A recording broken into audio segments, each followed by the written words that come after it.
para celebrarmos juntos a posse do novo Conselho da AmCham. Obrigada. Meu nome é Daniela Ayashi, sou uma das diretoras da AmCham e falo diretamente da sede da AmCham Brasil, aqui em São Paulo. Estamos transmitindo este evento ao vivo para todo o Brasil, com as opções de áudio original e tradução simultânea. Para quem está conosco aqui presencialmente, é possível retirar o equipamento de tradução ao fundo da sala ou solicitar a ajuda da equipe da AmCham. Antes de começar, eu gostaria de dizer que, com o intuito de fazer uma abordagem inclusiva àqueles que não podem nos ouvir, teremos intérpretes de Libras. E para aqueles que não podem nos ver, eu vou me descrever fisicamente e vou contar como é o nosso cenário. Tenho 1,64 m de altura, tenho cabelos loiros, estou vestindo um vestido cor-de-rosa. Nosso cenário é azul, laranja, com tons de cor-de-rosa, com os logos da AmCham e também dos nossos patrocinadores. Obrigada a todos que estão conosco presencialmente e à audiência que nos acompanha online.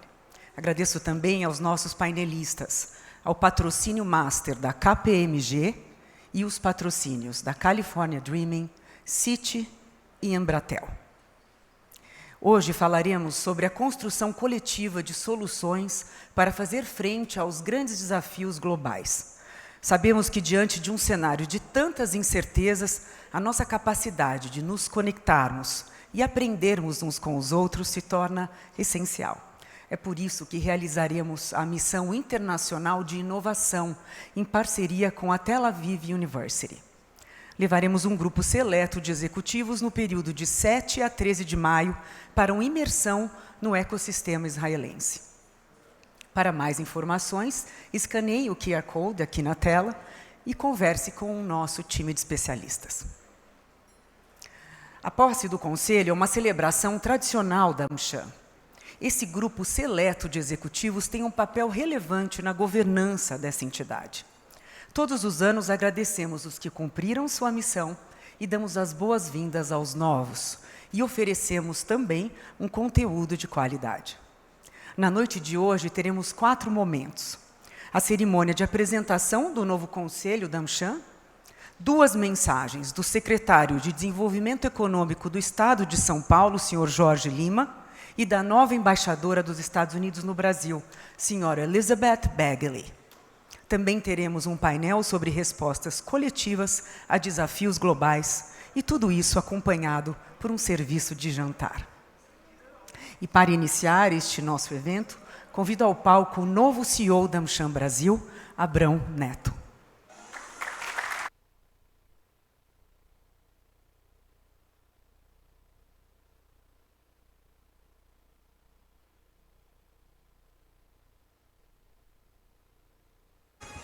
Obrigado, Dani.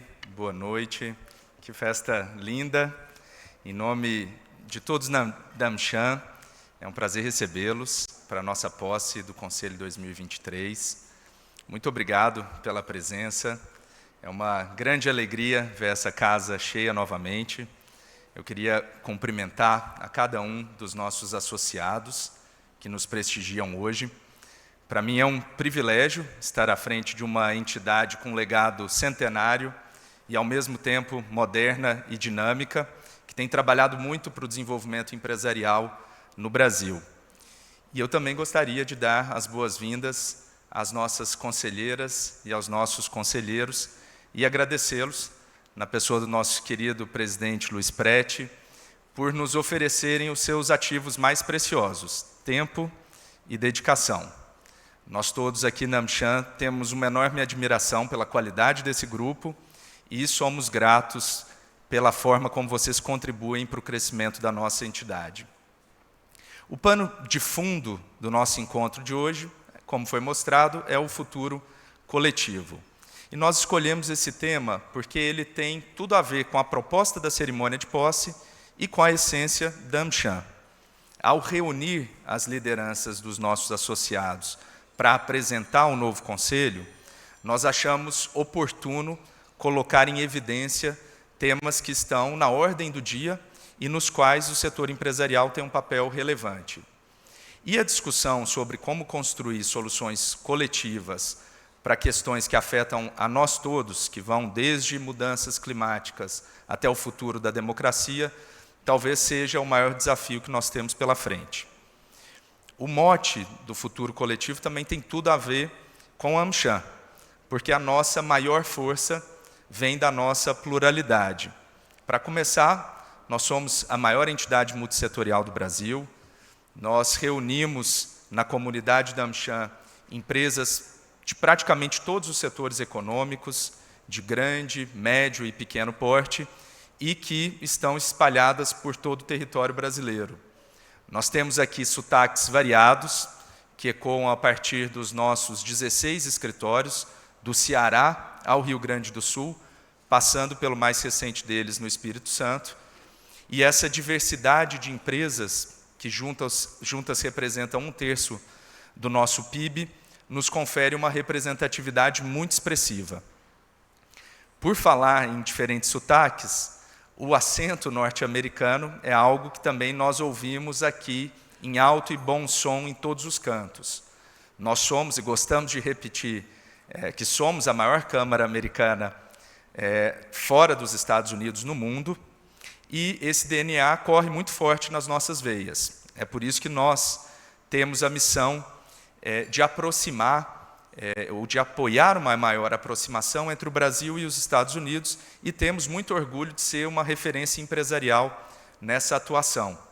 A propósito, nós estamos passando por um momento muito promissor das relações bilaterais, com muita convergência de interesses entre os dois países em temas que são estratégicos: meio ambiente, mudanças climáticas, diversificação de cadeias de valores, segurança alimentar e energética e fortalecimento da democracia. Então, na avaliação da AmCham, essa conjuntura nos oferece uma janela valiosa para elevar a ambição da nossa parceria com os Estados Unidos. Nós precisamos, em conjunto, aproveitar esta oportunidade. E temos para isso também muita sorte de contar com uma aliada bastante competente, uma recém-chegada embaixadora dos Estados Unidos no Brasil, Elizabeth Bagley. Embaixadora, muito obrigado pela sua presença hoje aqui conosco, bem como do cônsul-geral dos Estados Unidos em São Paulo, nosso amigo David Hodge. Para além dessa nossa dupla nacionalidade Brasil e Estados Unidos, a AmCham também reúne empresas de outras 40 origens que acrescentam muito valor à nossa comunidade. No final do dia, são todas empresas que estão presentes e que atuam no Brasil. E para que nós tenhamos um país mais moderno e competitivo, é que a AmCham exerce um advocacy ativo em políticas públicas sobre sustentabilidade, melhoria do ambiente de negócios, comércio internacional e transformação digital. E por falar na importância do poder público, também gostaria de saudar a presença do secretário de Desenvolvimento Econômico do Estado de São Paulo, Jorge Lima. Quando eu cheguei na AmCham em 2019, eu já conhecia o ótimo trabalho dessa casa em advocacy. Aliás, eu cheguei aqui por convite da minha querida antecessora, Débora Vieitas, que nos liderou com muita excelência os últimos 7 anos e meio. E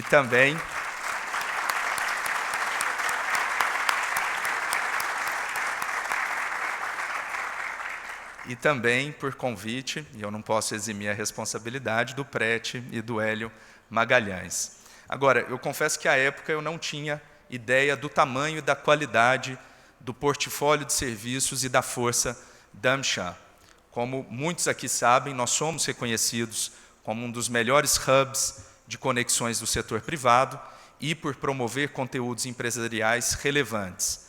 Mas a AmCham também apoia com muita qualidade os negócios dos nossos associados de diversas outras formas, inclusive nas áreas de ESG, inovação e capacitação para executivos, além de possuir um dos melhores centros de arbitragem e mediação do Brasil. Então, para concluir, eu gostaria de reforçar que a AmCham segue se reinventando a cada dia. Para nós, colaboração é palavra de ordem e coletividade é o caminho para o futuro. Nosso papel é ligar, é unir o setor empresarial, fortalecer a competitividade brasileira e as nossas relações com os Estados Unidos e com o mundo. Todo o time da AmCham que preparou com muito carinho essa posse, que eu gostaria de parabenizar, está inspirado por esse objetivo e tem muita energia para apoiar as suas empresas. Então, um excelente encontro e se liguem ainda mais na AmCham em 2023. Muito obrigado.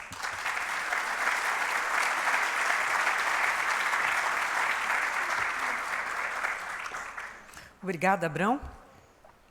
Bem, agora é com grande satisfação que iniciamos a cerimônia de apresentação do Conselho da AmCham para 2023.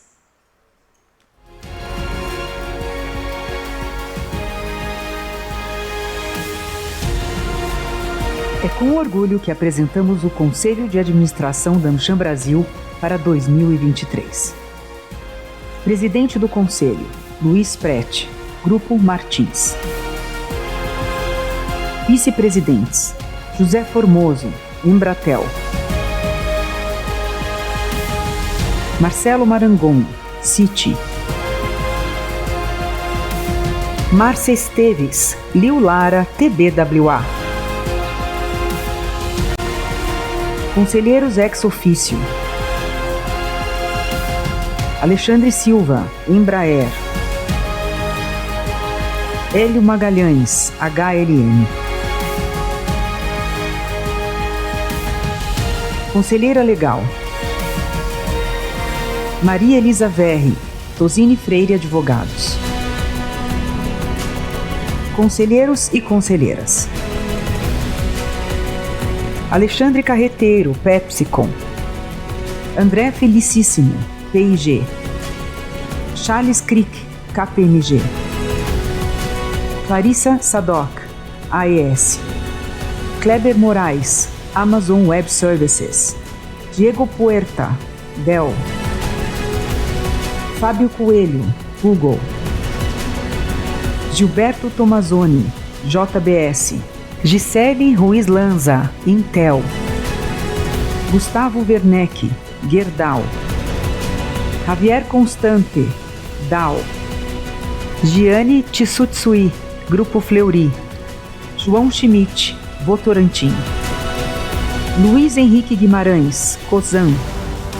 Marta Dias, Pfizer. Maurício Rodrigues, Bayer Crop Science. Paulo Souza, Cargill. Rodolfo Echenbach, Accenture. Ronaldo Veirano, Veirano Advogados. Santiago Chamorro, General Motors. Stefano Bridelli, Bain & Company. Tânia Cosentino, Microsoft. Tony Martins, IBM. Viveca Caetila, GE. Representando nossos conselhos regionais. Ricardo Gontijo, Direcional Engenharia. Sebastião Sarrão Tuca, CPQD. Rodrigo Neves, Grupo Bandeirantes. Marcelo Marques, Águas Ouro Fino. Walter Lídio Nunes, Celulose Rio-Grandense. Paulo Salles, Grupo Moura. Julian Chediak, Chediak Advogados. Pedro Almeida, DASA Empresas. Conselheiros honorários. Elizabeth Begley, embaixadora dos Estados Unidos no Brasil. David Hodge, cônsul-geral dos Estados Unidos em São Paulo.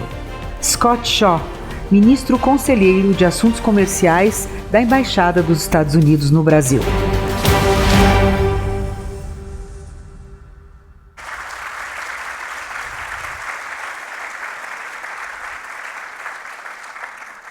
Bem, agora que vocês já conhecem o nosso novo conselho, convido ao palco o presidente do Conselho de Administração da AmCham, Luiz Prete, para a sua mensagem, que está aqui já conosco.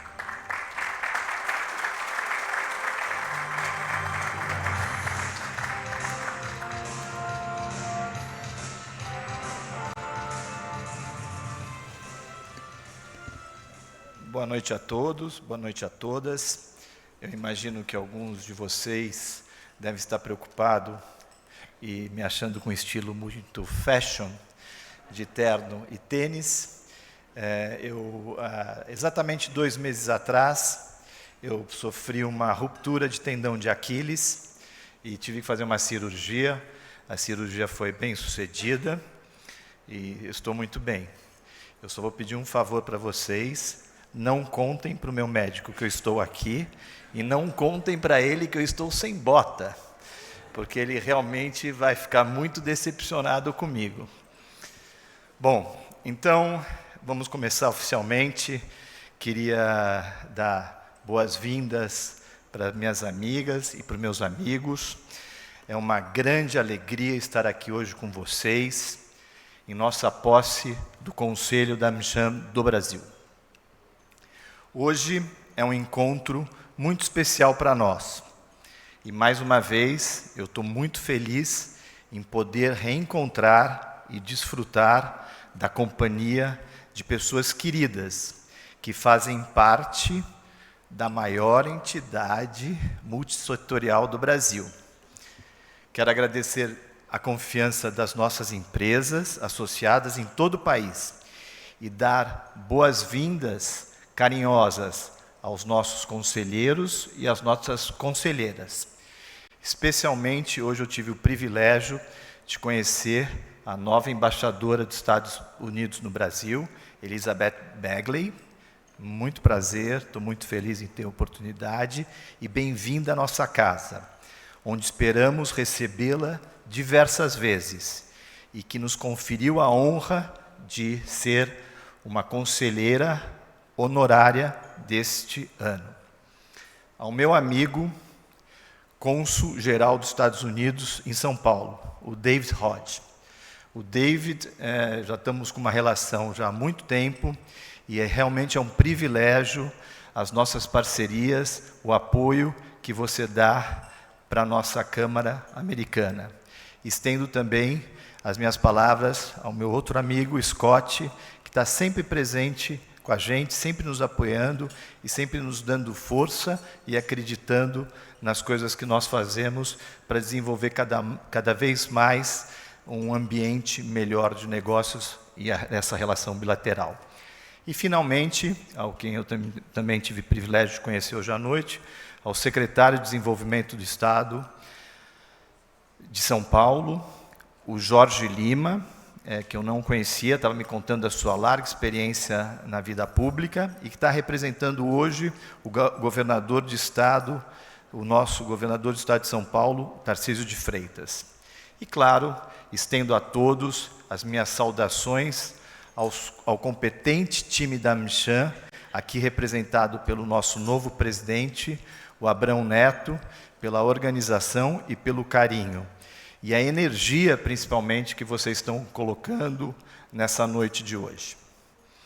Bom, além de comemorativa, essa noite é uma noite muito importante pela dimensão do tema que iremos abordar, que é a construção de um futuro mais coletivo. O mundo em que vivemos hoje está mais imprevisível e vulnerável, mais fragmentado. Nós estamos diante de desafios monumentais de ordem econômica, ambiental, geopolítica, democrática e tecnológica. A forma como lidaremos com essas questões será definidora do nosso futuro. Em alguns casos, como as mudanças climáticas ou segurança alimentar, os desafios são existenciais, colocando em risco a própria continuidade da vida humana no planeta. Para enfrentar com sucesso essas questões sistêmicas, não bastam ações isoladas ou individuais. A pandemia da Covid-19 nos ensinou de maneira bastante dolorosa essa lição. Ao contrário, precisamos de respostas conjuntas e coordenadas. O mundo que ocupamos é um só. As fronteiras que criamos são cada vez mais tênues e permeáveis. O elevado grau de interdependência que atingimos entre os países não será desfeito. Problemas globais somente serão resolvidos com os esforços num nível e num plano internacional, com a participação de lideranças políticas, empresariais e da sociedade civil. Nós precisamos agir em sintonia. Pela nossa vocação, da nossa Câmara e do Brasil, nós temos uma visão diplomática e orientada ao consenso. O Brasil tem muito a contribuir na construção desse futuro coletivo. Pela nossa representatividade em termos econômicos, demográficos, ambientais, de produção alimentar e energética, está claro que as soluções globais passam pelo Brasil. E por isso que a AmCham tem defendido de maneira ativa um Brasil mais competitivo, sustentável, digital e globalizado. Não há dúvidas que o Brasil precisa se desenvolver para ter mais espaço e capacidade de influência em um mundo célere em transformação. Para isso, temos que começar fazendo o nosso dever de casa para melhorar o ambiente de negócios, aumentar a produtividade da nossa economia e, assim, criar prosperidade para toda a sociedade brasileira. Entre outras ações, faz-se urgente a aprovação de uma reforma tributária abrangente em 2023. Na nossa humilde avaliação, não podemos esperar mais. Em sustentabilidade, o Brasil possui condições de liderar a transição mundial para uma economia verde e de baixo carbono. A dimensão da nossa biodiversidade, potencial energético e ativos naturais nos coloca como ator de primeira grandeza nas discussões das soluções para os desafios ambientais. Do ponto de vista econômico, o Brasil também precisa ampliar a integração com o mundo.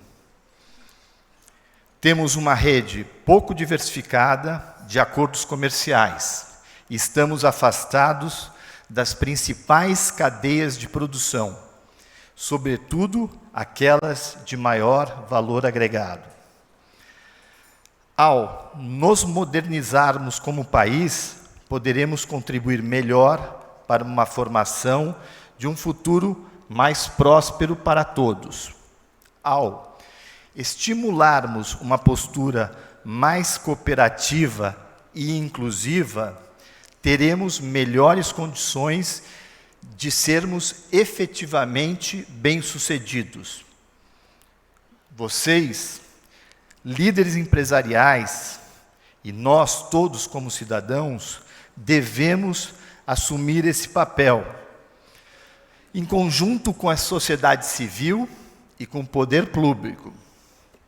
Como, de novo, embaixadora, a maior entidade multissetorial do Brasil, a AmCham abraça essa responsabilidade e convida a todos a participar da construção de um futuro coletivo, olhando para o todo, não individualmente.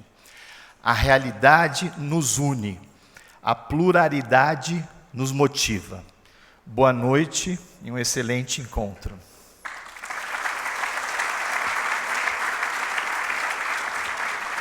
Agora eu vou chamar. Deixa eu falar. Você não quer chamar já o premiado? Não, vamos tirar. Nós vamos tirar uma foto. As mulheres sempre me mandando. O presidente do conselho é que manda, ele está querendo mudar a cerimônia. Bem, muito obrigada, Prete. Peço agora, não, fica aqui com a gente, por favor. A gente nem trouxe as muletas. Peço agora, então, que todas as conselheiras e todos os conselheiros que estão presentes aqui conosco, que subam ao palco para a gente tirar uma foto oficial do conselho, por favor.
Vai. Belíssima foto. Muito obrigada. Parabéns ao novo Conselho de Administração da AmCham. Prete, depois você diz ao seu médico que a culpa foi nossa. Tá bem? Vou pedir que o Prete fique mais um pouquinho aqui.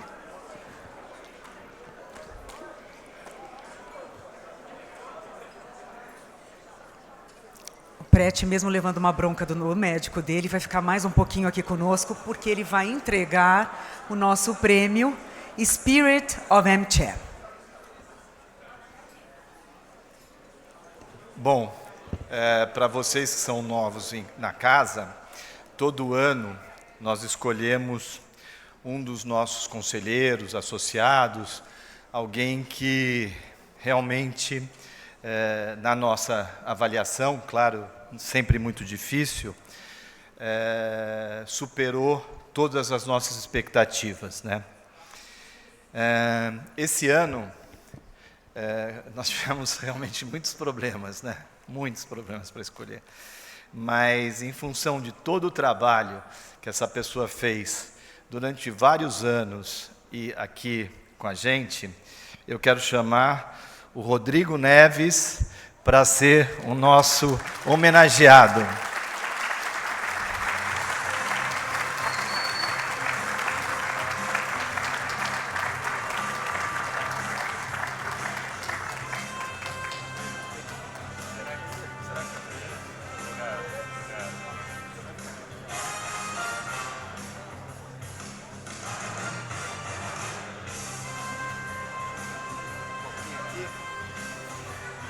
O Rodrigo Neves, ele é do Grupo Bandeirantes, e ele liderou nos últimos 7 anos o nosso Conselho Regional de Campinas, que simplesmente é um fenômeno em termos de engajamento, de compromisso. E o Rodrigo foi um dos fundadores da Regional Campinas em 2001. E o mais bacana do Rodrigo é que, além dele ter tido uma performance fora de série em Campinas, no nosso Conselho Regional, ele formou pessoas. E que hoje, cada dia mais, nós vemos as dificuldades.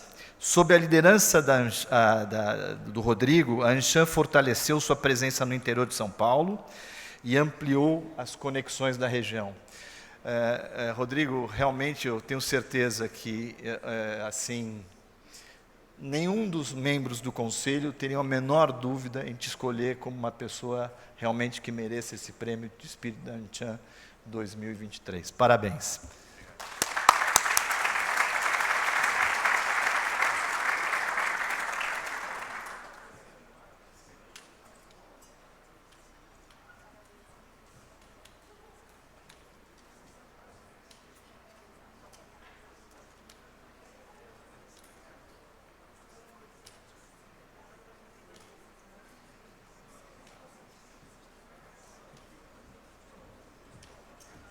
Que bela homenagem. Esse é o verdadeiro espírito chamber, que a gente chama aqui no AmCham. Parabéns, Rodrigo Neves. Obrigada, Prete.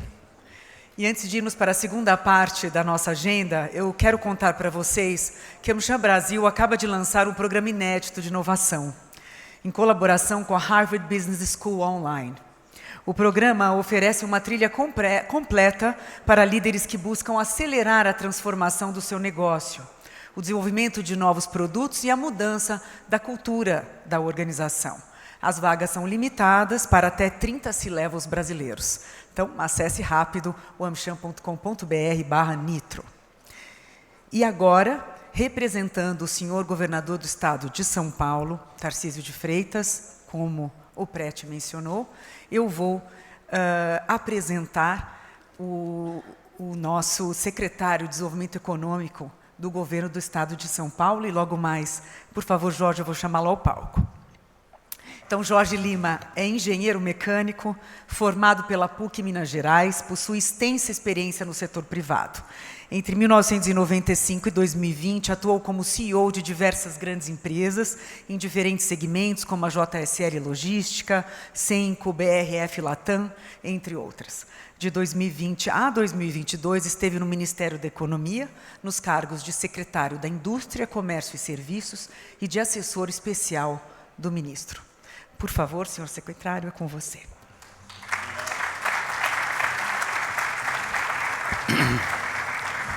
Boa noite, senhoras e senhores. Primeiramente, Abraão e Prete, obrigado pelo convite. Embaixadora Elizabeth, que você seja muito feliz na nossa cidade querida. Competência não lhe falta, mas que tenha felicidade, que eu acho que é o mais importante. David, continua fazendo esse brilhante trabalho, que a gente segue juntos. Muitos amigos aqui, mas primeiramente eu trago um abraço extremamente caloroso, fraternoso, do nosso governador Tarcísio de Freitas. Infelizmente ele não pôde vir, tentou de tudo quanto é jeito. Amanhã a gente tem uma agenda até com a embaixadora e posteriormente tem uma viagem dele ao exterior. Nós continuamos focados em atrair investimentos para São Paulo.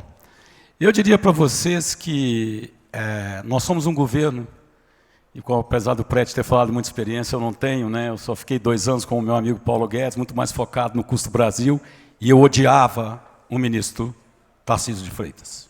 Eu tinha ódio dele.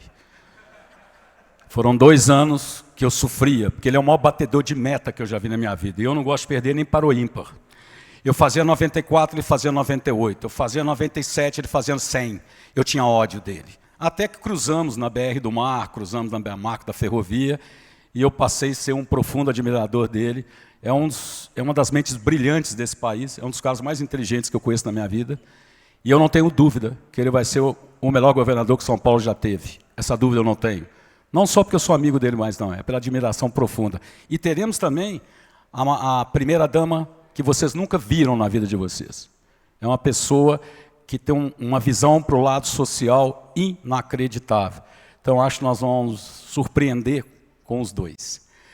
Sobre a Anshan, eu me sinto muito em casa, né? Eu frequento aqui, tem 29 anos, eu acho que a primeira empresa que eu fui presidente foi a Johnson Controls em 94, passei a frequentar a Anshan, então eu estou meio em casa aqui. Tem uns que nem me reconhecem mais, que falou, o velhinho chegou, então ele não consegue nem dar valor. Alguns me reconheceram, outros não, mas fazer o quê? A idade avança. Como governo, o que eu posso tranquilizar os senhores, eu acho que tem muito a ver com a Câmara, tem muito a ver com os propósitos da Anshan, é que nós viemos com um governo bastante claro o que nós vamos fazer. Quando nós iniciamos a campanha do Tarcísio em janeiro de 2022, ele tinha 7% de chance, e terminamos com 55%, né, de eleição, mas nós fizemos um plano muito bem estruturado nesses 10 meses. Nós temos um plano, tanto que nós começamos muito forte a partir de 1º de janeiro. E dentro desse plano, eu não vou falar de todos, porque eu não vou ter esse tempo, mas eu vou concentrar pelo menos na minha secretaria.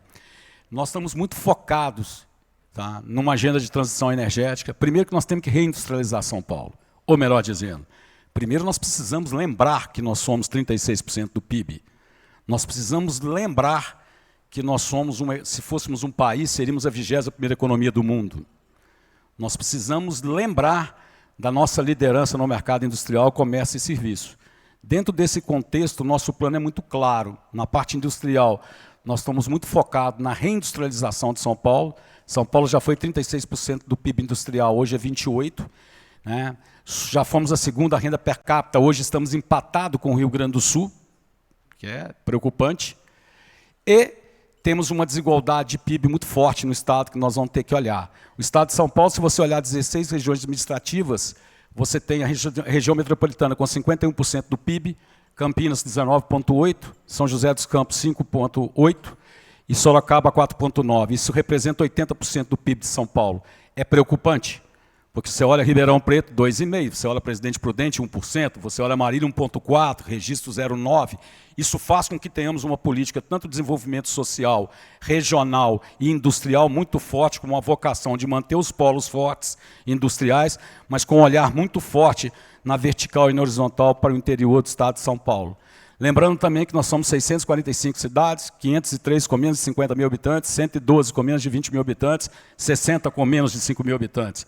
Não tem jeito de não montar polos fortes no interior, fazer com que essas pequenas cidades, através de cidades inteligentes, através de economia circular, através de turismo, que infelizmente o país trata turismo como lazer e não como indústria, temos que mudar isso, mas temos que ter esse olhar muito forte no desenvolvimento. E na indústria passa pela reindustrialização, que nós agora estamos chamando, por uma até outra criatividade do nosso governador Tarcísio de Freitas, de uma nova industrialização. Base que nós temos certeza que pós-pandemia e os efeitos da guerra da Ucrânia com a Rússia nos leva a ver e comprovar que nós passamos por um processo de desglobalização. E aí nós estamos muito focados na reindustrialização, na transição energética, tá? Na liderança da indústria verde. São Paulo tem que ser líder do hidrogênio, tem que ser líder na energia limpa, temos que abaixar o custo de energia de São Paulo, também é muito caro.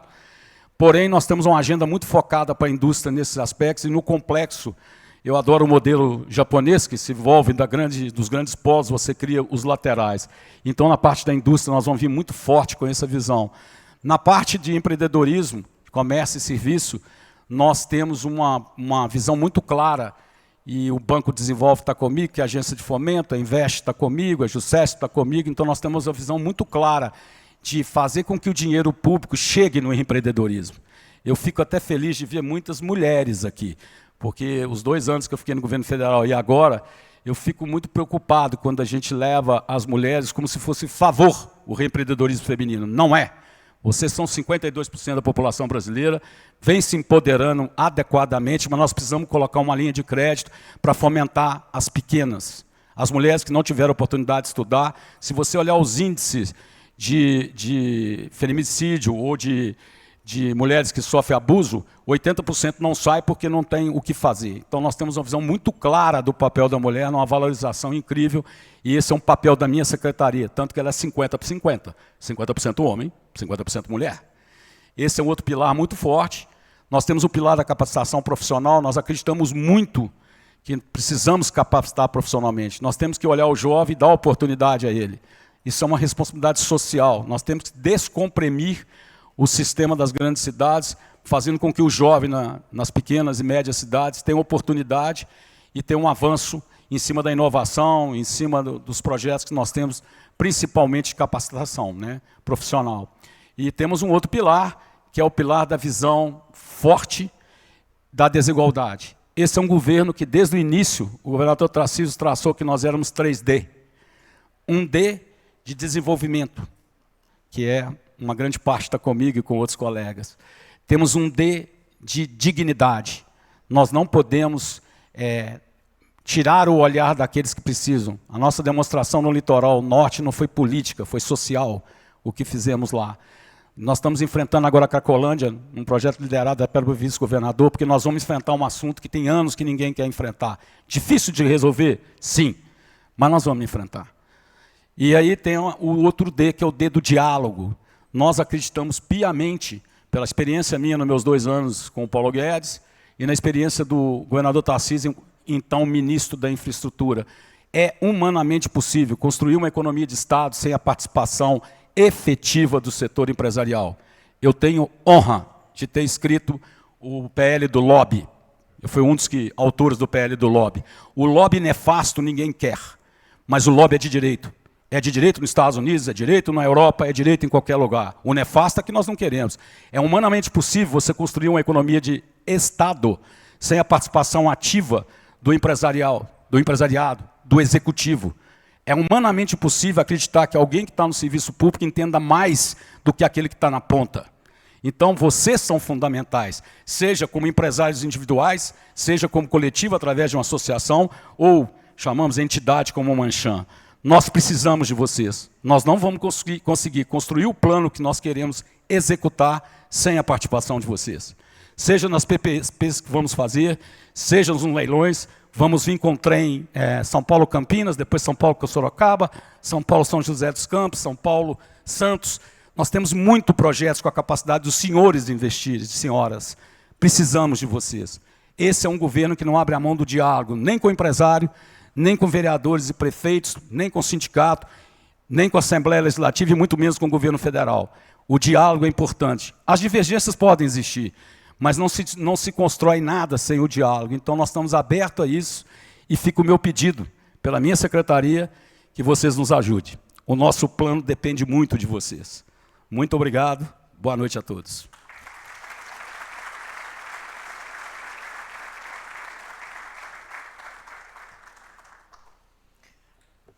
Muito obrigada, secretário. And now I'm going to switch to English to welcome Ms. Elizabeth Begley, the new U.S. Ambassador to Brazil. Vamos bater palmas para ela.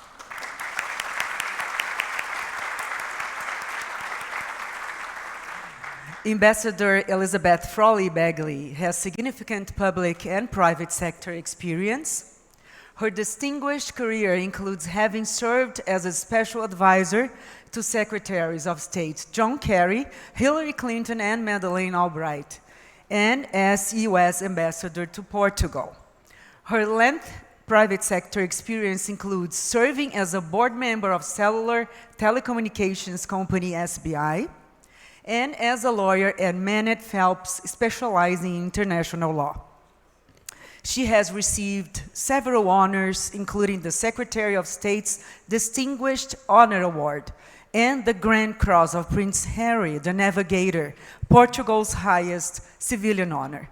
Please welcome to the stage Ambassador Frawley Begley.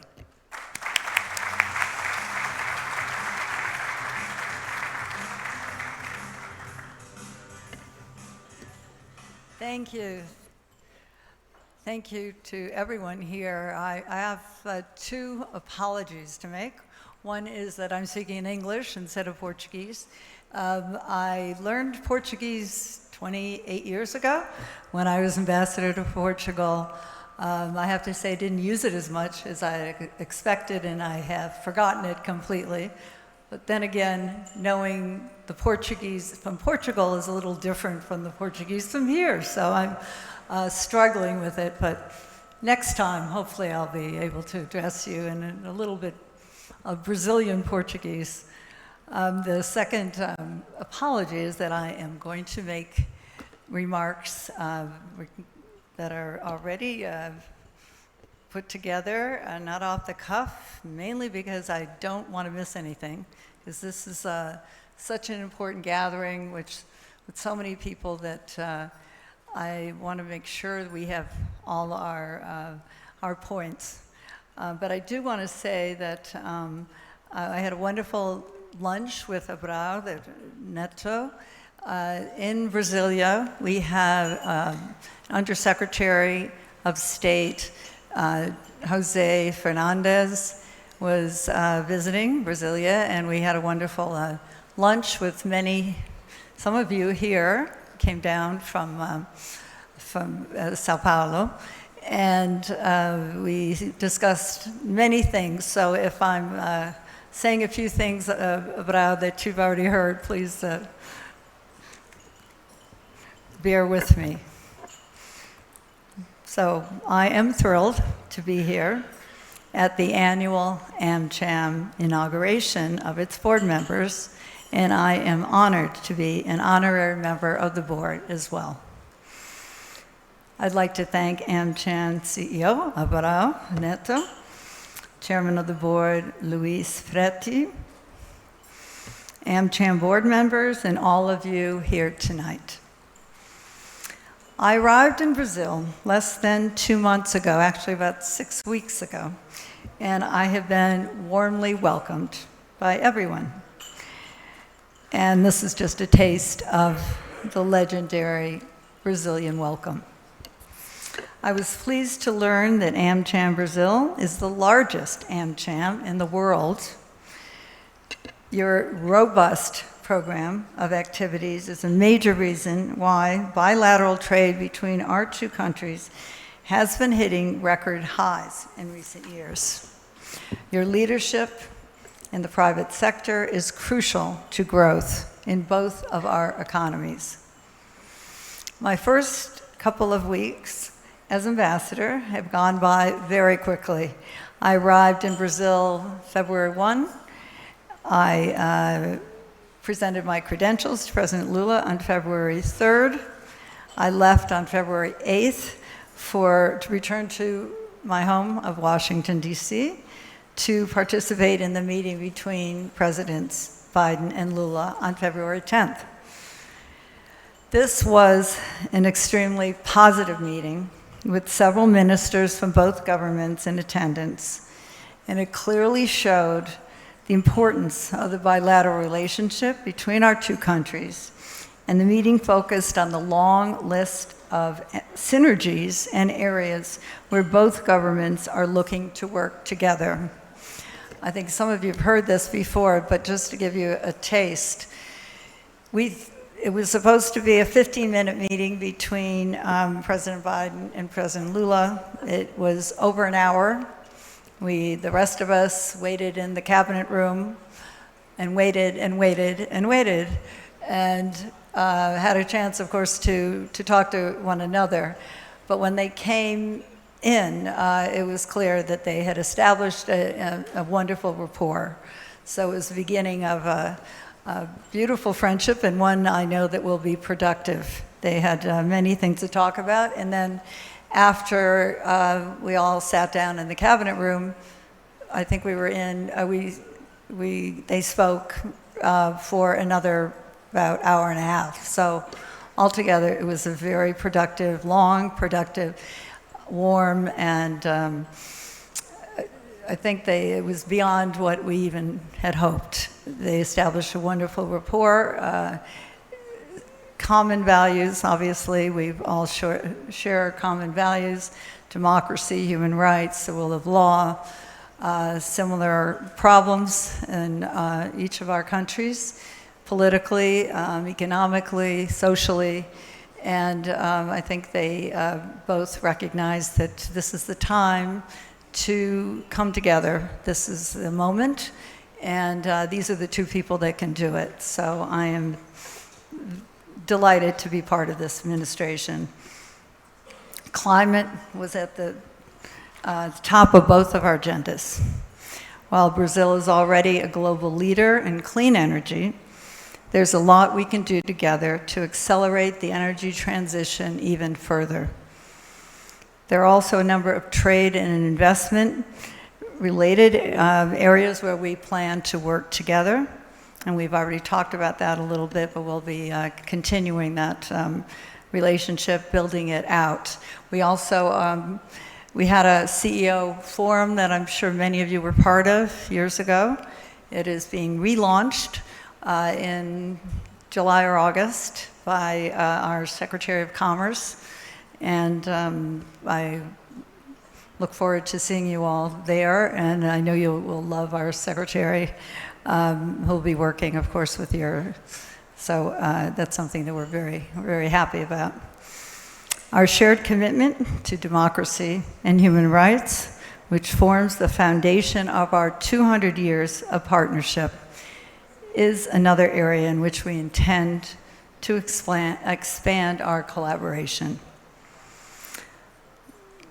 We've received several high-level U.S. government visitors to Brazil to continue the discussions that were started between our two presidents.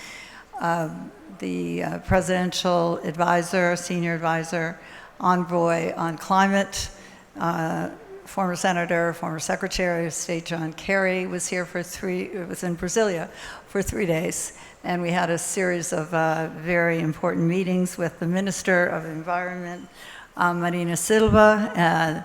There was a joint exchange, a joint announcement that we would, again, relaunch the Climate Working Group.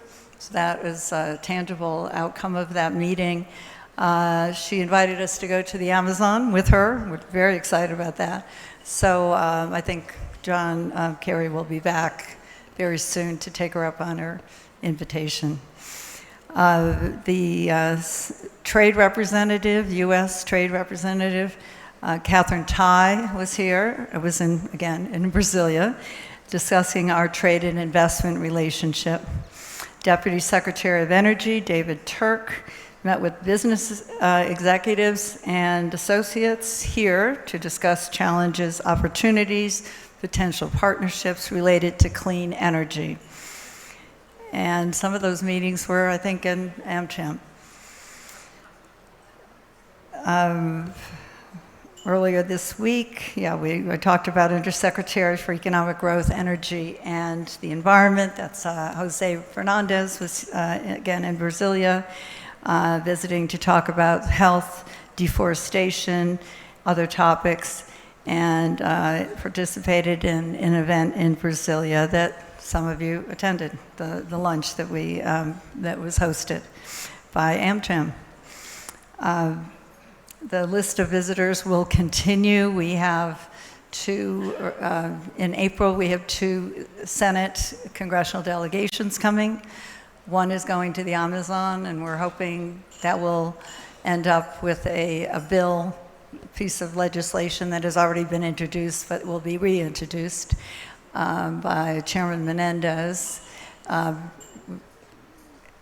requesting some major funding for the Amazon Fund, which we have just joined, and President Biden announced that to President Lula, and we will be working with the private sector. We need everyone's help. We're working with private sector, with foundations, American foundations, private investors, and of course our 2 governments to bring that to fruition. Trade between our 2 countries has never been more robust. Using AmCham statistics, in 2022, bilateral trade reached almost $90 billion, an increase of more than 25% from 2021.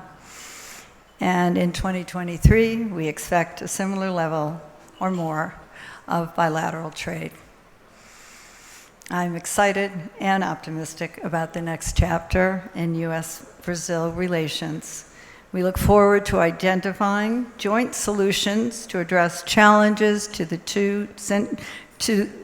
two countries and globally, something I understand our panel will discuss this evening. We look forward to enhancing our relationship, building more bridges, and working to increase our trade and investment. In addition to our trade relationship, we have a mature and growing investment partnership.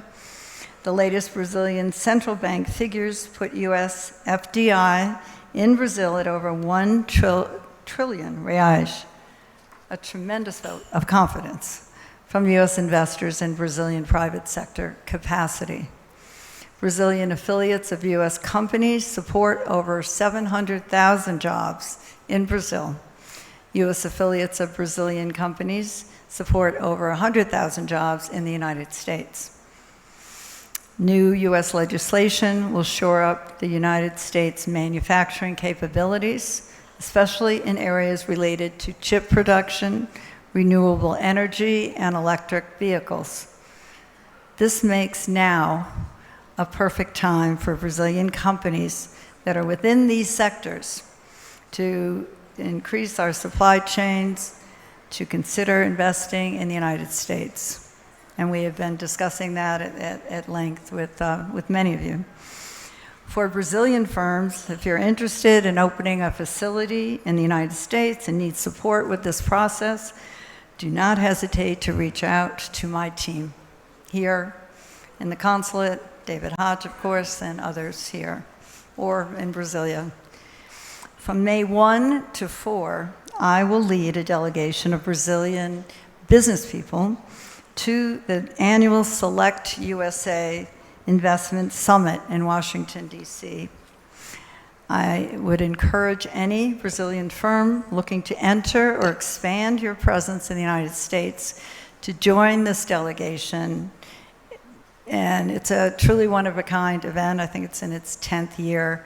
It brings together all states in the United States, countries, delegations from all over the world to work together, to meet each other, to try to find common ground and to bring together people who, and companies who can actually reinforce each other and build on. In closing, the U.S.-Brazil bilateral relationship is at a very strong point. We have record levels of trade. Our priorities are in sync. We have long-standing bilateral mechanisms to address trade and investment irritants, and we are exploring new areas to boost that relationship. I'm thrilled and honored to be President Biden's representative in Brazil. I look forward to working with AmCham and its members to increase and further expand our already robust bilateral trade and investment partnerships. And I look forward to working with all of you in the future and beyond. Thank you. Obrigada.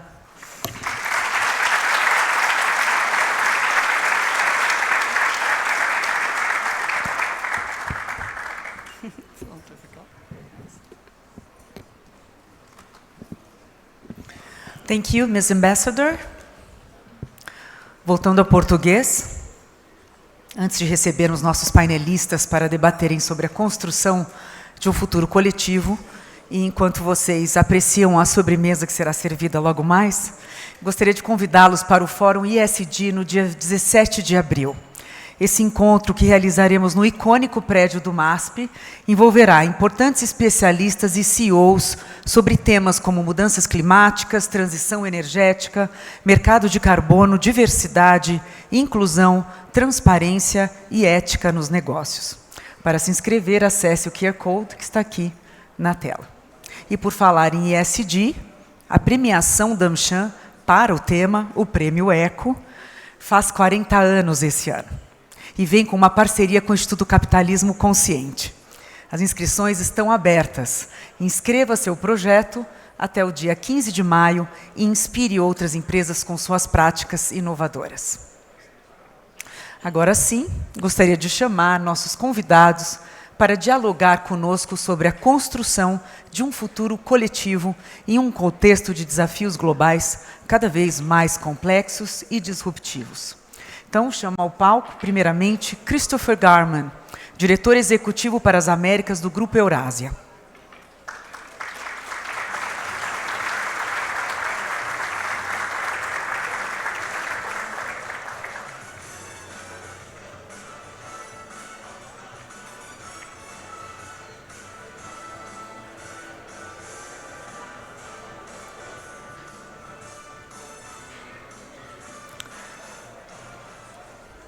Gisele Ruiz Lanza, diretora-geral para a América Latina da Intel.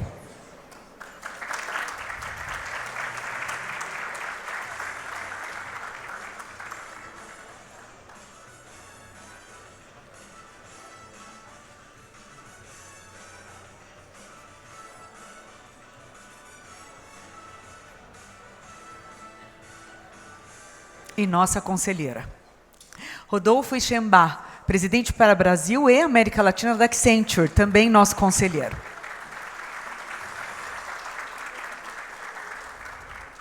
John Moore, CEO da Bloomberg NEF.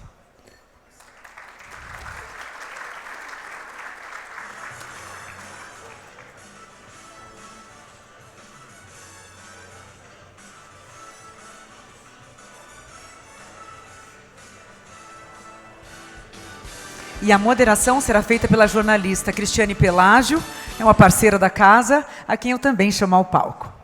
Cris, é com você.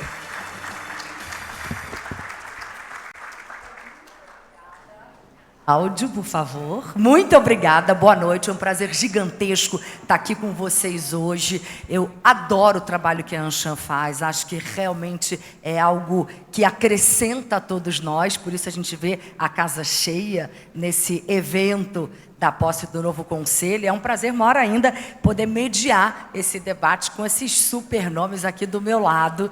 Vai ser delicioso, eu tenho certeza.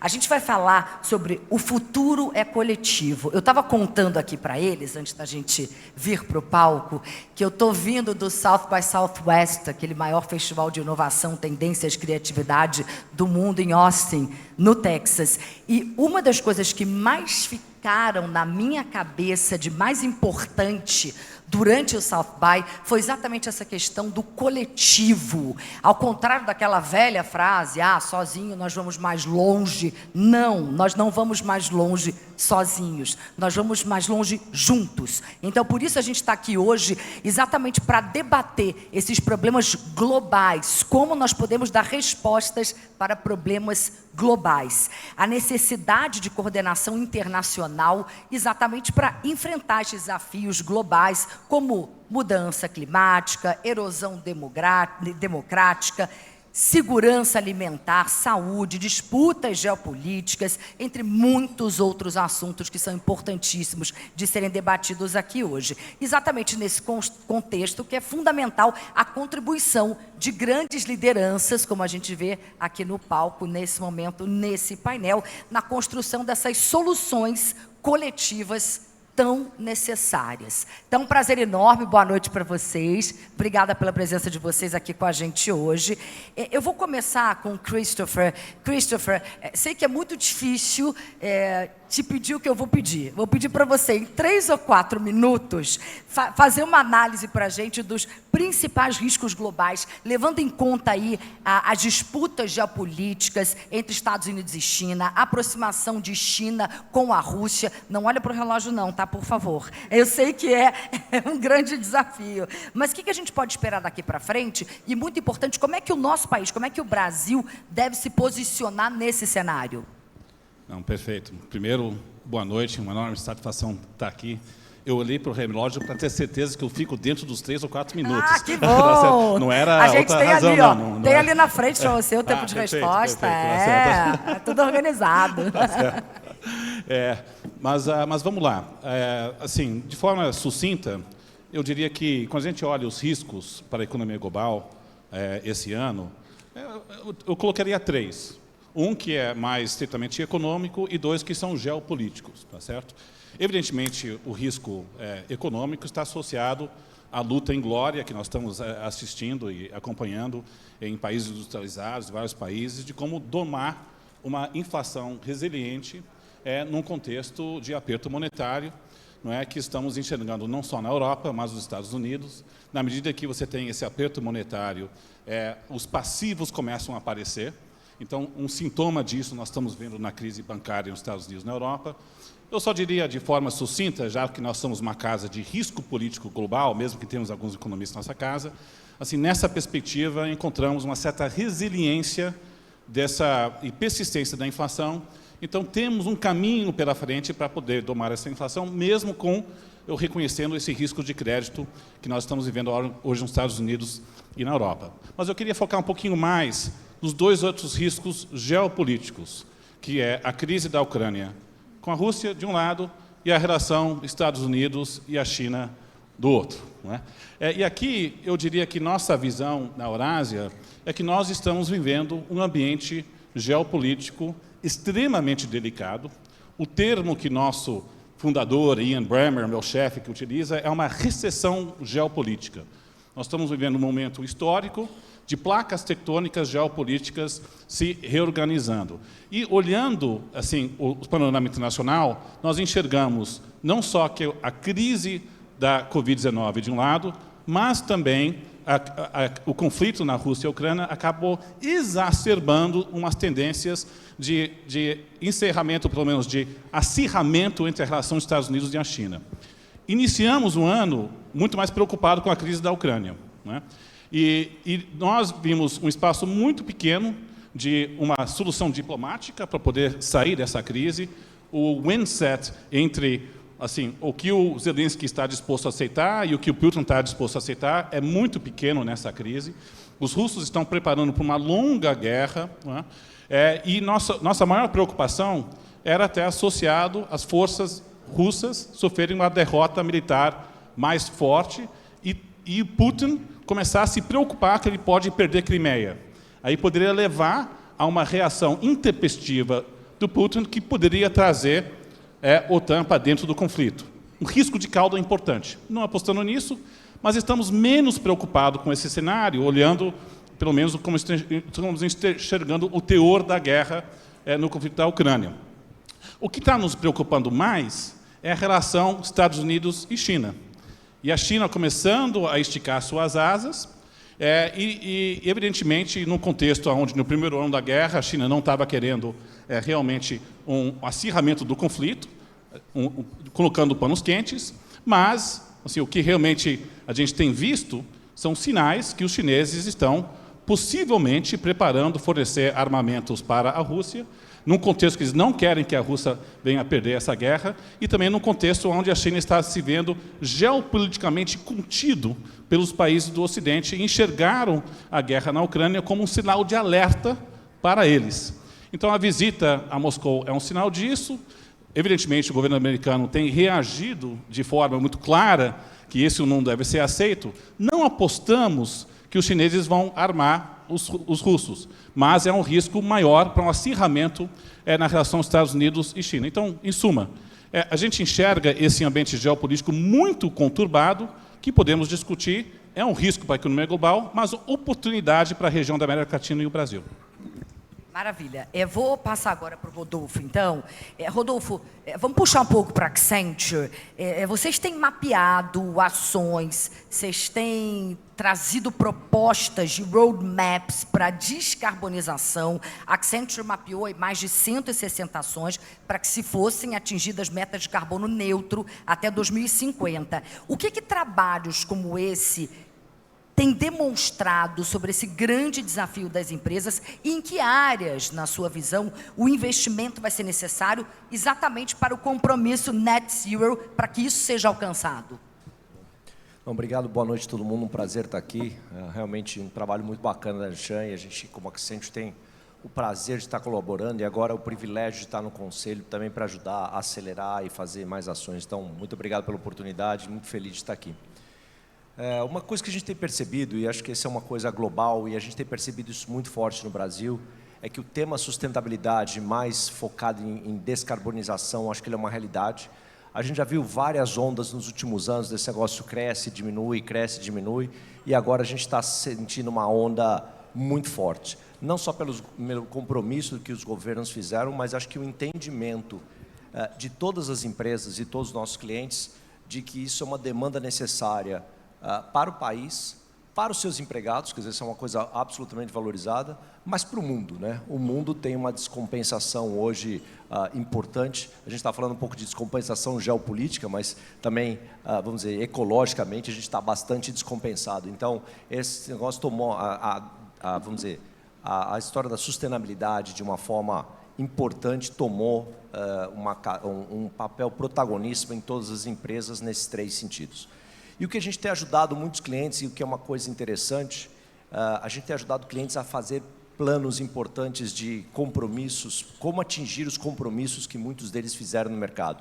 A gente tem visto de tudo, obviamente clientes muito preparados e que fizeram compromissos, que às vezes a gente ajuda a melhorar um pouco, mas tem compromissos muito sérios e montados. A gente vê empresas também que fizeram compromissos públicos e muitas vezes não fazem a mínima ideia de como atender, e aí a gente ajuda eles de uma fortemente em montar planos e executar planos. Mas eu acho que em todos uma coisa que tem em comum é o seguinte, está se percebendo que isso não é só investimento. Todo começo que a gente vinha nos projetos e na preocupação dos clientes vou ter que gastar muito dinheiro para fazer sustentabilidade. E você vê, principalmente na área industrial, acho que esse é um ponto importante, existem hoje tecnologias, e aí eu estou dizendo tecnologias industriais, toda a parte de otimização e uma série de técnicas que você pode fazer, onde você faz investimentos, vai ter um retorno de produtividade, de descarbonização e de retorno na empresa. Então, o que a gente tem feito, que é muito interessante, você começa a mapear não só o impacto em descarbonização, mas o impacto financeiro que essas oportunidades têm. E você consegue montar um roadmap de 4 a 6 anos, onde você consegue fundear com o próprio retorno que dá no começo essa descarbonização. Então, a gente está vendo que, dada essa percepção dos nossos clientes, isso está começando a tomar um volume bastante interessante de descarbonização. E agora tem toda a discussão do governo, né, claramente de regulamentação de descarbonização, que a gente acha que isso é a última, vamos dizer, velocidade que vai tomar agora. Então, é relativamente novo para todo mundo essa velocidade que está acontecendo, mas está sendo feito profundo, e eu acho que para a gente, como brasileiro, é um orgulho ver a frente que a gente está tomando isso. E olhando pelo Accenture do tamanho global, a gente está sendo pioneiro no Brasil em uma série de projetos ajudando a clientes de uma forma mais profunda do que a gente vê em vários países do mundo. Então, acho que é bacana isso. Sem dúvida nenhuma, é um orgulho de verdade, né? Gisele, vou passar para você falar do setor de semicondutores, que tem sido sempre apontado como estratégico para os países. Esses bens, eles são o terceiro mais comercializado no mundo todo e a dependência aí de poucos países acabou evidenciando a importância de cadeias regionais mais resilientes e de políticas eficazes, claro. Qual é o caminho que você imagina que o Brasil deva percorrer para ser um player mais relevante nesse setor? Muito bom. Primeiro, boa noite a todos. É um prazer estar aqui com vocês e muito feliz também de me juntar no Conselho da AmCham, a esta equipe que vem fazendo um trabalho tão bom. Espero poder somar junto com a AmCham aqui. Bom, é uma boa pergunta. Acho que foi uma pergunta feita em várias oportunidades nos últimos 2 anos, né, de tanto que a gente falou da escassez de semicondutores. Talvez começaria falando que, evidentemente, os semicondutores são cruciais para a recuperação econômica global, definitivamente da região também. Eles têm um papel muito importante à medida que a gente vê a digitalização do todo, né? Todos os aspectos da nossa vida se tornando cada vez mais digitais. Então, definitivamente, a indústria de tecnologia e o mundo tem que se preparar para uma demanda sostenida para a próxima década e cada vez maior. A gente fala que os semicondutores são a base subjacente, né, da transformação digital. Eles têm um papel fundamental, de fato, são, como você colocou, uma das indústrias, né, mais importantes, como eu falei, para a recuperação econômica. Então, investir de forma consistente numa cadeia mais diversificada, geograficamente, mais resiliente, muito importante. E nesse contexto, Intel vem se preparando para uma estratégia que chama de IDM 2.0. De forma simples, basicamente são 3 pilares. É uma expansão de fábricas ao redor do mundo, justamente para fomentar essa rede, né, de suministros de semicondutores ou geograficamente diversificada. A gente anunciou grandes investimentos na Europa de mais de 80 bilhões de euros, mais de 20 nos Estados Unidos, bilhões de dólares. E também está fazendo investimentos aqui na América Latina justamente com esse propósito. Então, expansão das fábricas, também poder utilizar fábricas de terceiros com o objetivo de ter maior eficiência, que também é um elemento importante, e ao mesmo tempo um novo modelo de negócio de foundry, de maneira que outras empresas possam produzir os seus produtos e tecnologias na fábrica de Intel. Então, qual é o papel da região da América Latina e agora entro no Brasil, né? A América Latina já está contribuindo hoje nesse cenário.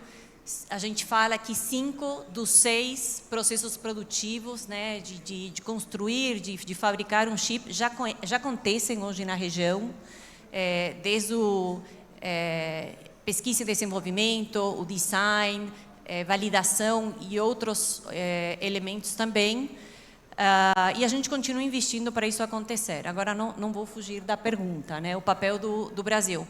Eu acho que vale destacar que o Brasil já tem hoje um papel, já tem uma base, por exemplo, fabricação, últimos passos da fabricação de memória.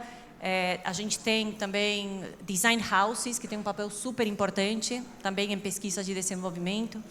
E eu acredito que tem um papel, o Brasil tem uma oportunidade de ter um papel maior. Claro que tem alguns desafios, do ponto de vista de custo do Brasil, que a gente tem que sortear.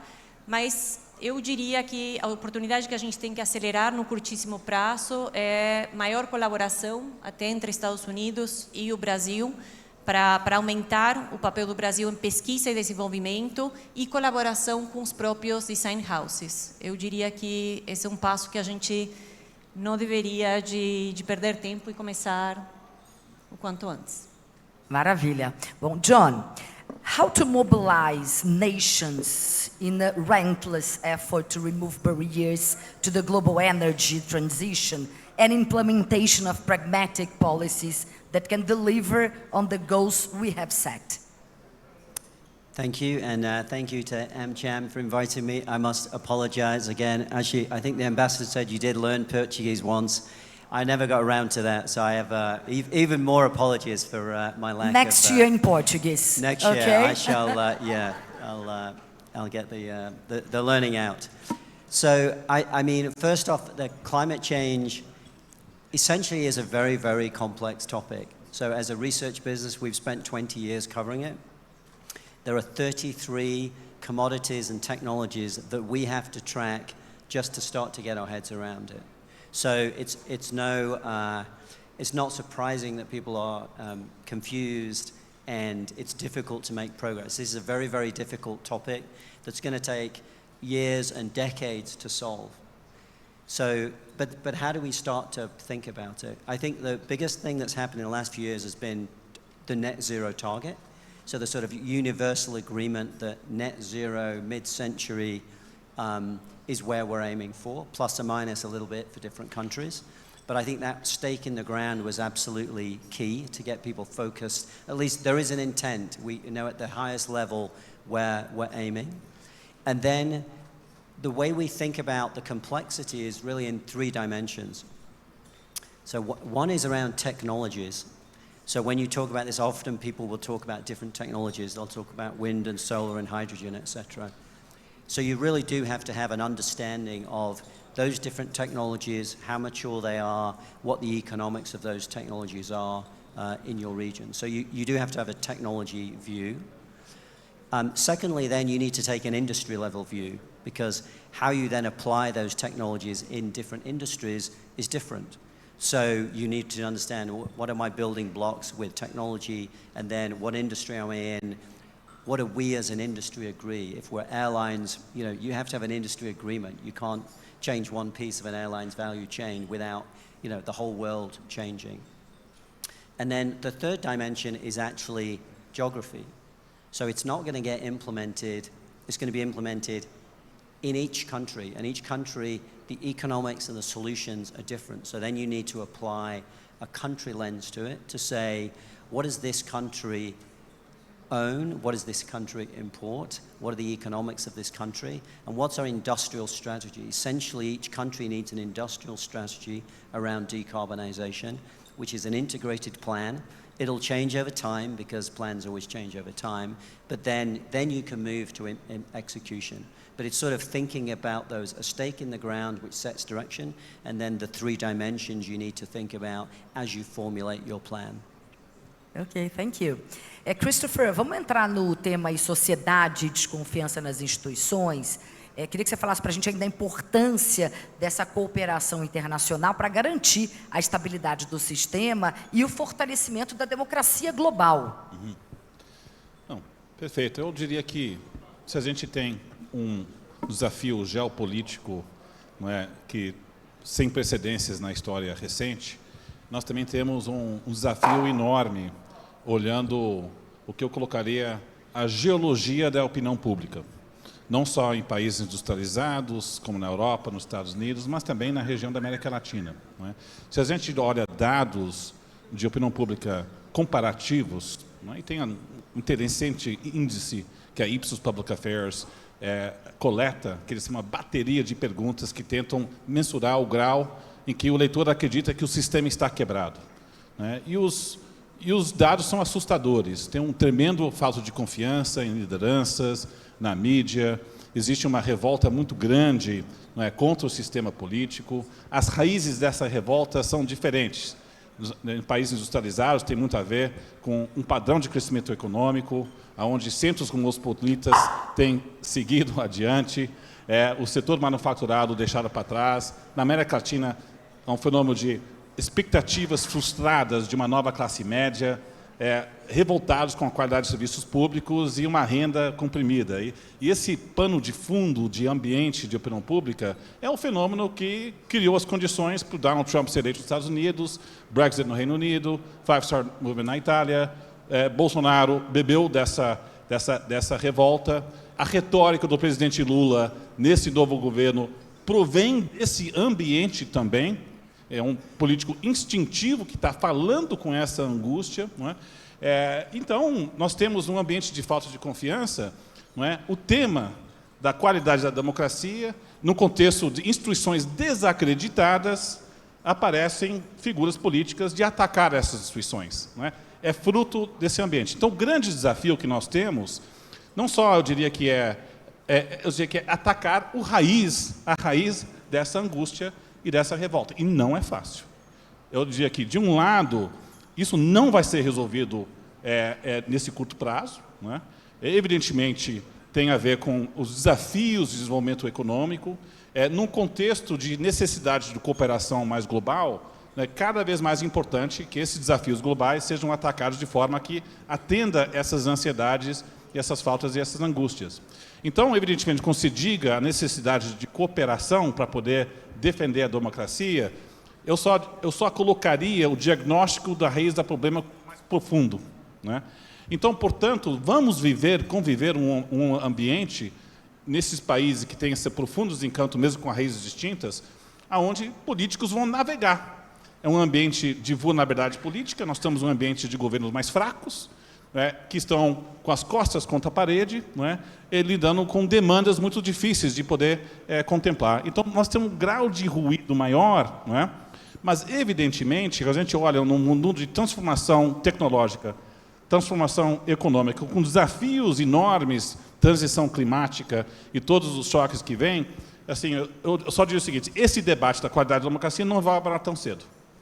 Agora, ao mesmo tempo, as manchetes e as declarações dos políticos muitas vezes geram uma percepção de risco maior do que de fato existe. Então, a gente olha o risco do lado democrático na América Latina, países como o Brasil, assim, acredito que o grau de risco é menor do que se aparenta. Então, eu acho que também é um grau que o setor privado vai ter que se acostumar com esse ruído maior, mas é um processo longo, infelizmente. E o desafio de países como o Brasil é como se aproveitar as janelas de oportunidade que trazem nesse mundo revolto, para poder estar um pouco mais alinhado com essas demandas mais profundas. Rodolfo, vamos falar então sobre a resiliência e das cadeias de suprimentos pós-Covid-19. A gente está saindo de uma pandemia. Como podemos evitar estresse das cadeias globais em caso de novas pandemias? Primeiro, espero que nunca mais aconteça uma pandemia. Foi uma experiência única e terrível na vida de todo mundo, então eu espero que seja única.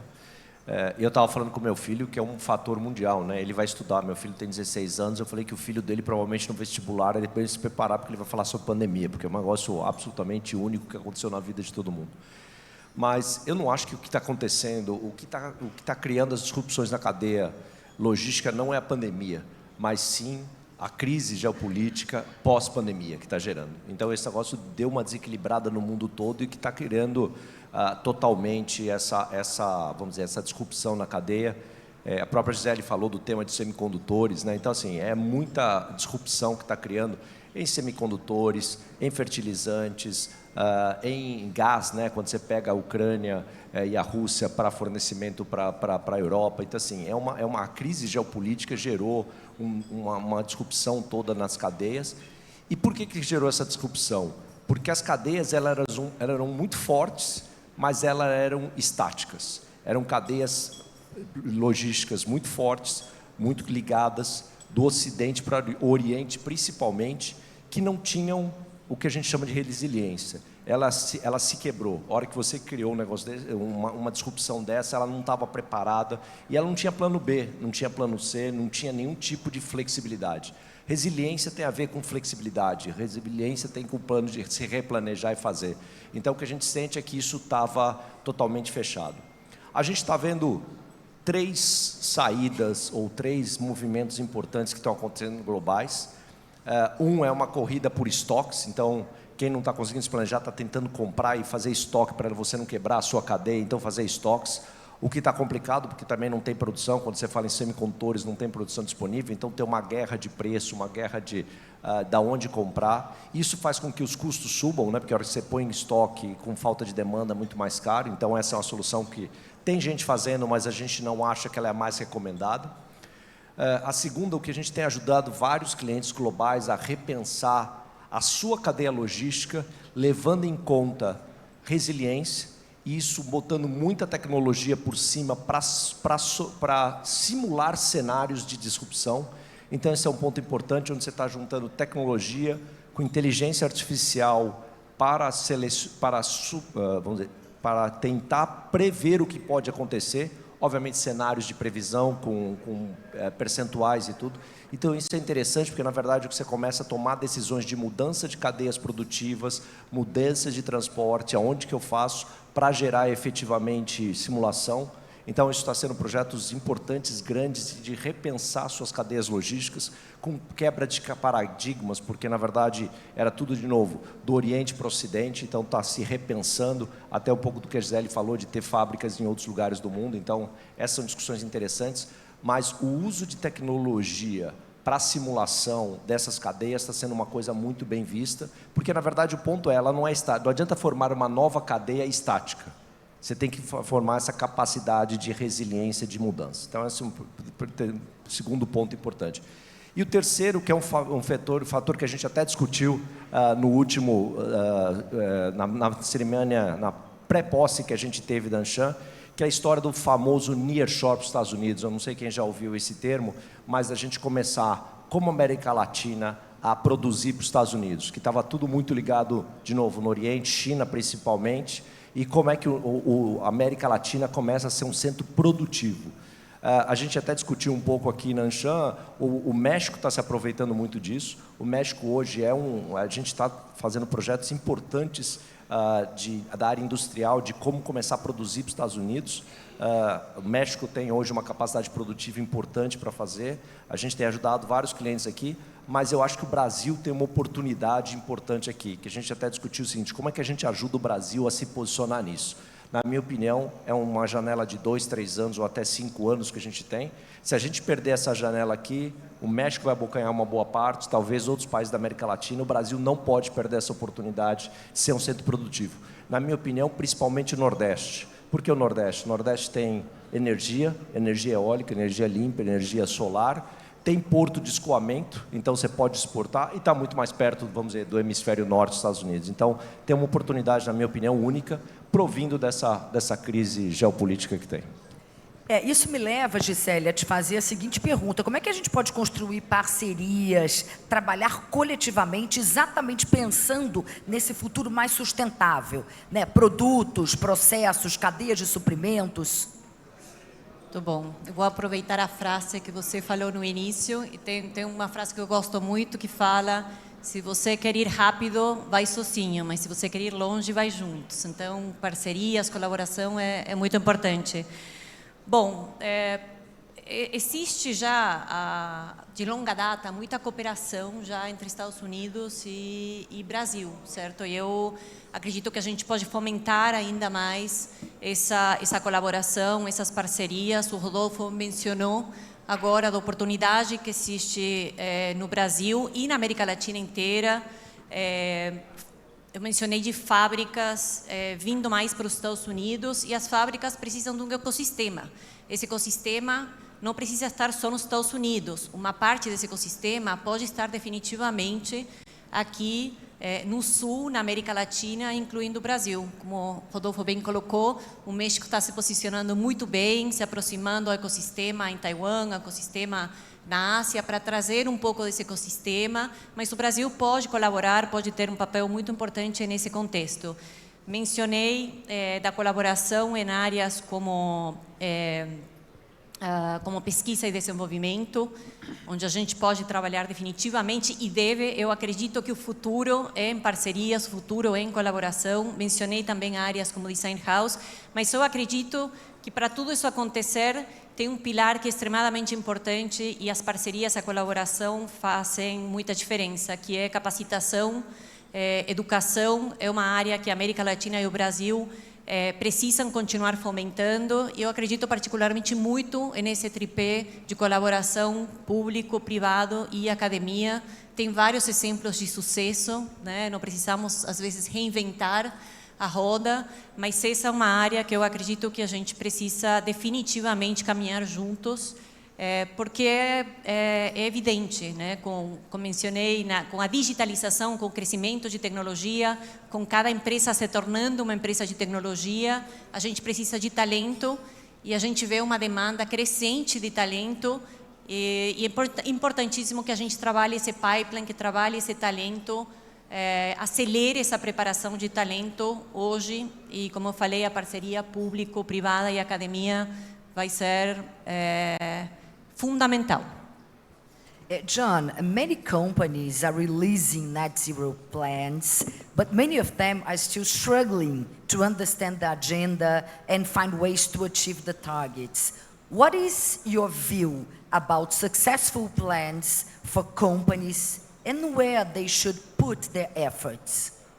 Okay, thank you. I mean, having worked with across many industries and many leading companies around the globe, probably the most important thing is that direction comes from the top, that the CEO of a business says, this is really important. Decarbonization is part of our business rationale. It's the direction we're heading in, period. And just makes it a given. So setting that clear direction from above is probably the first thing that companies, successful companies, have done. Then it's about education. As we said, this is complex system change. So companies really need to reskill, particularly at senior levels. A lot of people coming out of university are very well versed in the technologies and the ways to think about these challenges. Many, many business leaders and key lieutenants absolutely don't, miss that out. So we spend a lot of time working with sort of executives on training, really understanding. People can make great decisions, but not if they don't really understand the technologies and the choices that they're trying to make. And then the third thing is then, which has been talked about a lot, is collaboration. And it's collaboration within the company, because you need departments all to be working together, because sustainability is not something you can put in a department, have it happen, tick the box. You need the whole company, the whole systems to work together. So you need collaboration across the company, and there's many ways to do that. You can have programs, you can reorganize your divisions, those kinds of things. And then it's collaboration externally. So because emissions are scope 1, 2, and 3. Scope 1 is totally in your control. You can get your own business and do many, many things with it. That's scope 1. Scope 2 is the power you use. So that's where you really do need to work with your energy suppliers around the globe. So, typically global companies have got energy suppliers in 40, 50 different countries. You need to go and say, look, I need clean power, and I'm going to help you, and you're going to help some of these countries decarbonize. Again, Brazil is in a great place from a clean power perspective. Many countries are not, but many people's supply chains are in these countries. So you need to help them decarbonize. So I think that's the second piece. And then the third piece is scope 3, which is all about value chains. So it's not just the power you buy and your own operations, it's everything upstream from you. It's the mining and the metals. And then it's everything downstream. It's how do customers use your product. That's the most complicated, but probably will be the thing that has the biggest impact, because this is system change. So if you don't help your suppliers change and demand that your suppliers change, or help your customers operate in a clean way, then this system isn't going to work. So I suppose those are the sort of aspects I would think about. Thank you. A gente tem 5 minutinhos só, eu poderia ficar aqui a noite inteira com eles, mas a gente tem 5 minutinhos só. Eu vou fazer a mesma pergunta para vocês 4 e vou dar 2 minutos para cada um, a gente estoura um pouquinho, não tem problema. Então vamos para a mesma pergunta final, exatamente levando em consideração o tema do nosso painel, que é o futuro é coletivo. O que a gente deve riscar do mapa e o que a gente precisa continuar fazendo para a construção de soluções globais que, de fato, resultem num futuro próspero, o futuro que a gente quer? Podemos começar pelo Christopher. Não, acho que talvez outra maneira de colocar a pergunta é: o Brasil perante esses desafios globais, qual o caminho para poder aproveitar essa janela de oportunidade. Eu diria, é claro, talvez eu colocaria 3 ou 4 itens. Número 1, né? Precisamos arrumar a casa no lado macroeconômico e gerir as demandas sociais com responsabilidade fiscal de uma forma que incentive o setor privado. Aqui eu diria que nós estamos num desafio difícil, conturbado. Esse ambiente social de angústia tremenda leva a políticos e o atual governo a encontrar um equilíbrio tumultuoso. E a gente está vivendo isso no dia a dia, que está gerando uma certa preocupação. Mas eu diria que a gente olha as perspectivas do Brasil, tem algumas iniciativas construtivas, alinhadas com essa janela de oportunidade. Reforma tributária. Enxergo que assim, simplificar o sistema tributário brasileiro é mais importante ainda nesse momento global de janela de oportunidade. As perspectivas são boas de aprovação.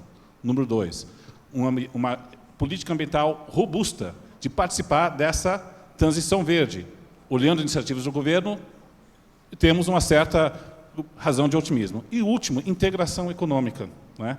E aqui, evidentemente, alguns acordos com a União Europeia e Mercosul também são promissores. Eu só digo o seguinte, não é tão desesperador olhando só as manchetes do dia a dia, né? Existe um caminho pela frente, eu acho que passa por esses tipos de iniciativas. Rodolfo. Sacanagem, fazer uma pergunta só e falar depois do Cris é uma sacanagem, né? Mas tudo bem. Mas você pode mudar, falar, então. Faz seus comentários finais, não tem problema. Assim, fique à vontade. Tentando complementar um pouco do que o Cris falou, eu acho que tem 2 coisas que a gente, como o Brasil tem que fazer. Uma eu chamaria de play offense. Tem muita oportunidade por aí nessa, que a gente falou de cadeia de semicondutor, de cadeia produtiva, nearshore, exportação de serviços. A gente está exportando muita tecnologia hoje para os Estados Unidos, né, tecnologia produtiva. Então, acho que tem muita oportunidade, mas se a gente não play offense, o que é play offense? É ir lá, nos posicionar, correr atrás, trabalhar junto com o governo para se posicionar junto com os Estados Unidos e com as outras cadeias, a gente pode perder uma oportunidade. Então, a gente, como talvez empresariado, junto com o governo, tomar a iniciativa e ir atrás.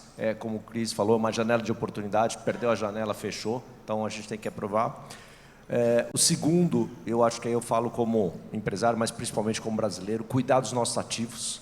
Então, eu acho que Amazônia, eu acho que Yanomamis, eu acho que garimpo ilegal, a gente precisa cuidar de tudo isso. Isso fere a nossa imagem lá fora, isso nos degrada como país, isso não ajuda em nada para a gente play offense, né? Então a gente precisa cuidar melhor dos nossos ativos, que aí eu acho que a gente ganha um respeito global para ser um país que a gente tem toda a natureza que a gente tem, toda a beleza que a gente tem, todo o potencial, vamos dizer, de sustentabilidade que a gente não está fazendo jus. A gente precisa fazer jus coletivamente a isso. Então, essas 2 coisas que eu acho que a gente deveria olhar fora tudo que o Cris falou.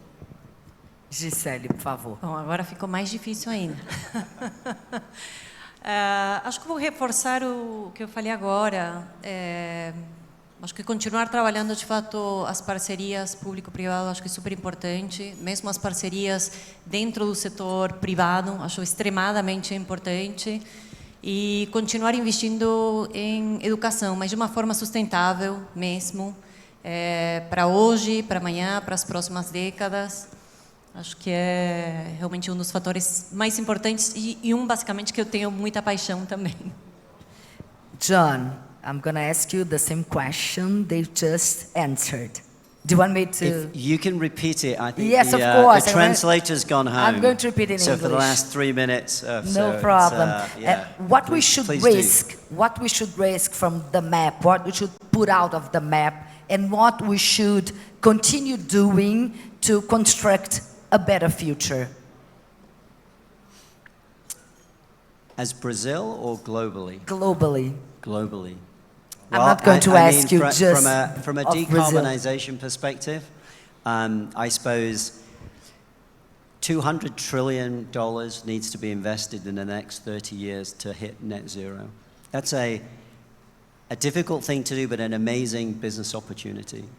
So I think if everybody really believed that and understood that and used all of their influence and power to work towards that, then A, we would have decarbonized, and B, there'd be a whole series of clean, winning companies around the globe. So, you know, it's there to be done, it's there to be won. It's just whoever really gets on and does it first. So I think it's really, you know, a race to the top here. And what's interesting is the IRA has really helped promote that. So with a USA hat on, it's really helped to raise the ante. And now we're seeing other regions around the world really saying, how do we compete? How do we have some of this clean technology? And that's the best thing that could happen. Thank you so much. Muito, muito obrigada. Como eu falei, eu poderia ficar aqui a noite inteira conversando com vocês, mas a gente tem que tentar fazer o nosso painel no tempo que foi pedido. Obrigada por vocês terem respeitado o tempo. Isso não é uma coisa muito comum, tá? Obrigada mesmo, um prazer gigante. Muito obrigada a todos vocês aqui que participaram com a gente. Foi uma honra mediar esse painel aqui com vocês. Thank you so much, John. Bom, obrigada. Obrigada, Cris. Obrigada a todos os painelistas. Agradeço a todos os presentes, a audiência de todo o Brasil que acompanhou a nossa transmissão, o patrocínio master da KPMG, os patrocínios da California Dreaming, Citi e Embratel. Pedimos gentilmente que vocês respondam a avaliação do nosso evento, que será enviada a vocês amanhã, para que a gente possa seguir nos aprimorando. Esperamos reencontrá-los na construção desse futuro coletivo. Muito obrigada e até breve.